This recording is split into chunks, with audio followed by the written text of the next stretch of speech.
और नेपाल की सरकार में रहने वाले लोगों, हम तुमसे करबद्ध प्रार्थना करेंगे, तुम हमसे डरा मत करो। हम किसी भी प्रकार से प्रपंच करने वाले महात्मा नहीं है, हम केवल जगाने वाले महात्मा हैं। हम जब भी नेपाल आएंगे, नेपाल से हम दक्षिणा लेने नहीं आते, नेपाल से तो हम वही पुराना रिश्ता का संबंध जोड़ने चले आते हैं। जो बदल दे आपकी जिंदगी, चैनल को सब्सक्राइब जरूर करें।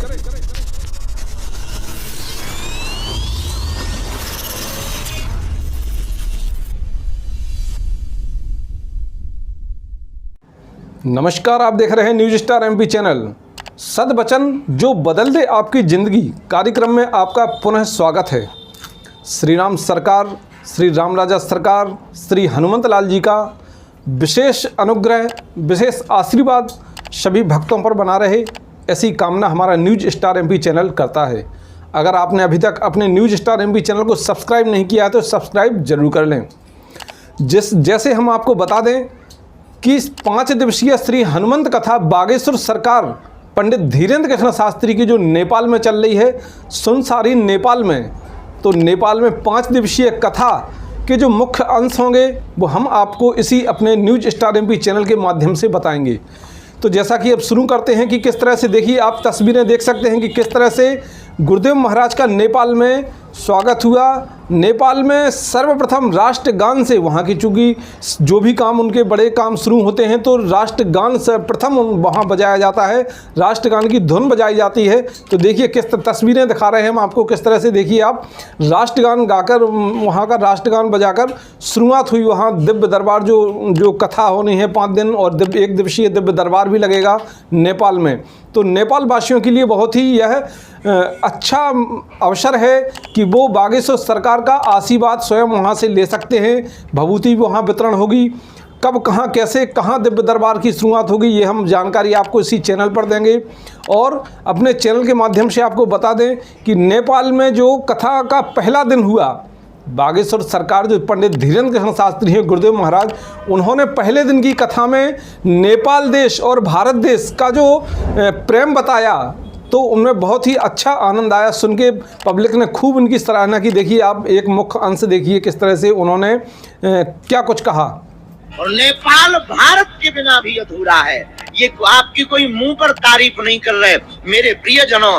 राम जी की पूर्ति, अगर राम ब्रह्म है, राम अगर ब्रह्म है, राम अगर परमात्मा है, प्रभु श्री राम की आत्मा जानकी है और जानकी माता नेपाल की है। देखिए किस तरह से बता रहे हैं कि नेपाल की सीता मैया नेपाल की थी।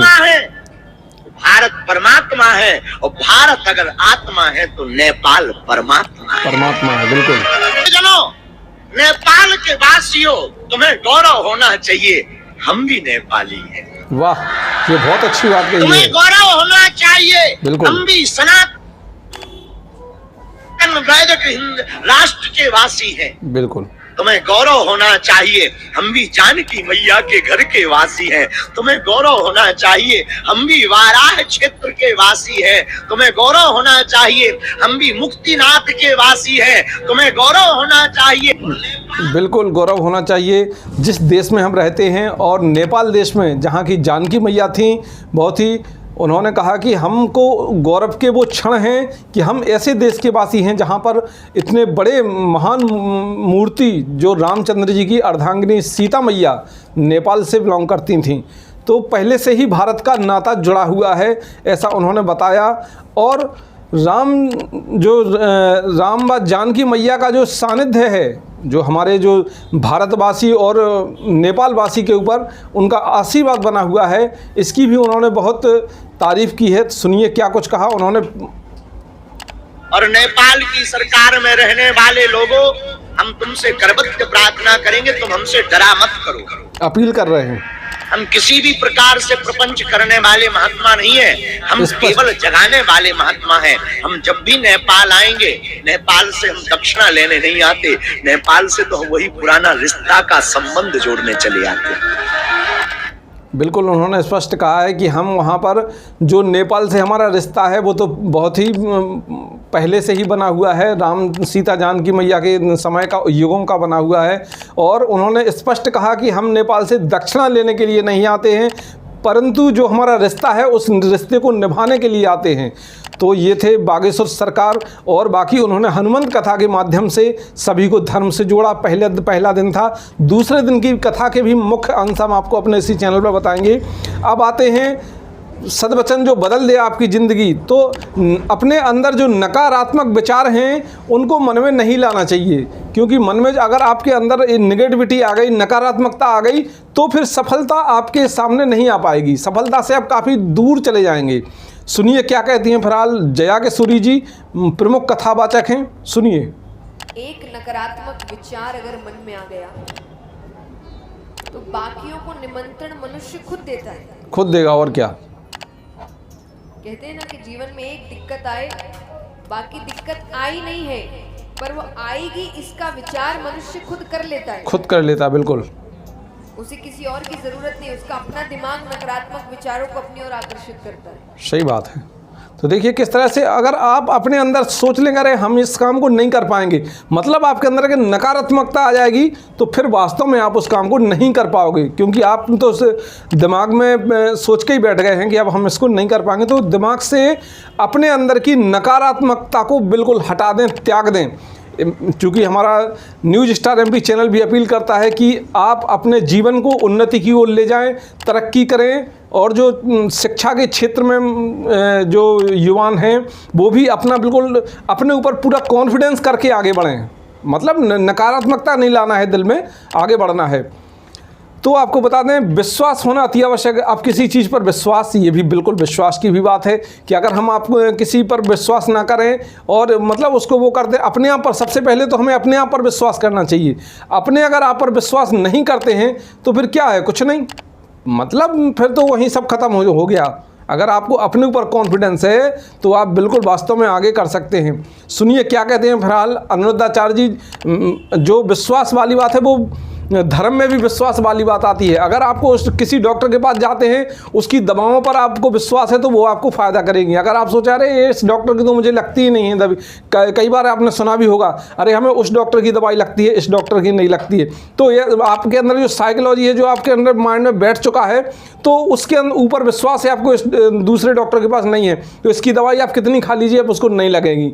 आप अगर जो पहला जो जहाँ पर आपका विश्वास है उसकी अगर वो कुछ भी बना के दे देगा आपको खुराक उसके संबंधित बीमारी के संबंध, तो आपको फ़ायदा हो जाएगा।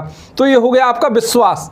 तो विश्वास चाहे भगवान में हो, तो विश्वास अगर है तो भगवान भी आपको प्राप्त करेंगे। सुनिए क्या कहते हैं अनिरुद्धाचार्य जी।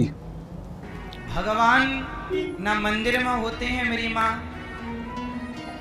न दिल में होते हैं, न अंदर होते हैं, न बाहर होते हैं। कहाँ होते हैं फिर? भगवान होते हैं तो भक्त के विश्वास में होते देखिए हैं। बताया कि विश्वास में होते हैं तो ये भगवान है, और विश्वास नहीं है बिल्कुल तो कहीं नहीं है भगवान, कहीं नहीं है। फिर उन्हीं के लिए भगवान मंदिर में है जिन्हें विश्वास है, वरना बिल्कुल मंदिर में पत्थर है उनके लिए, सही बात। विश्वास नहीं। प्रहलाद जी ने कहा इस खंबे पे भगवान है, तो प्रहलाद के विश्वास को रखने के लिए खंबा तोड़ कर आए कि बिल्कुल सही बात। और क्या, प्रहलाद के विश्वास की रक्षा भगवान ने की, नरसी के विश्वास की रक्षा भगवान ने की, तो हमारे और आपके विश्वास की रक्षा भगवान करेंगे। क्यों नहीं करेंगे? बिल्कुल बिल्कुल राइट।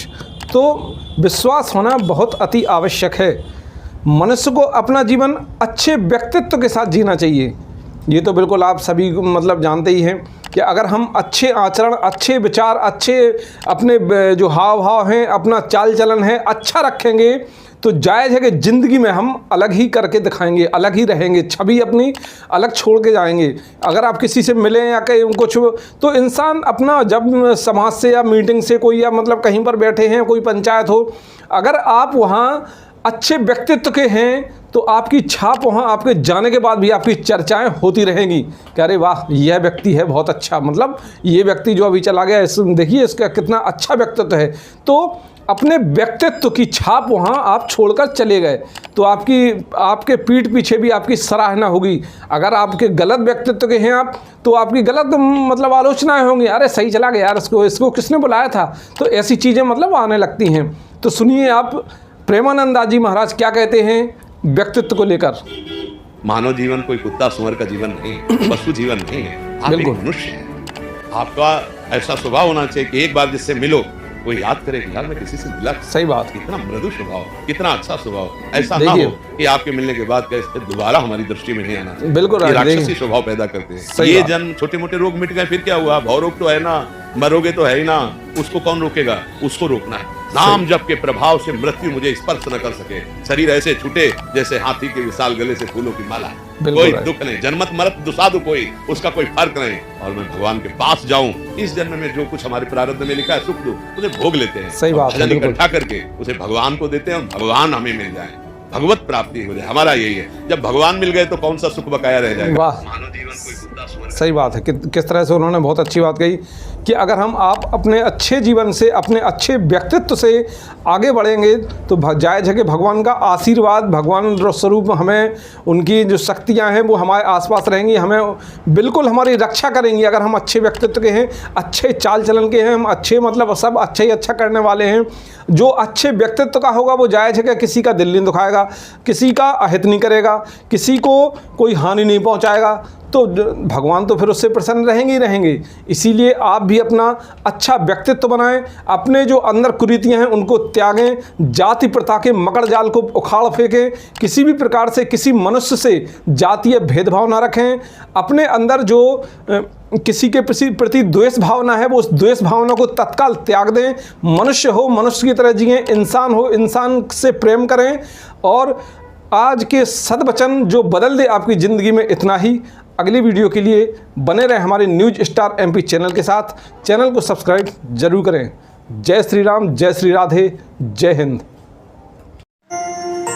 देखते रहिए न्यूज स्टार MP चैनल, सच के साथ।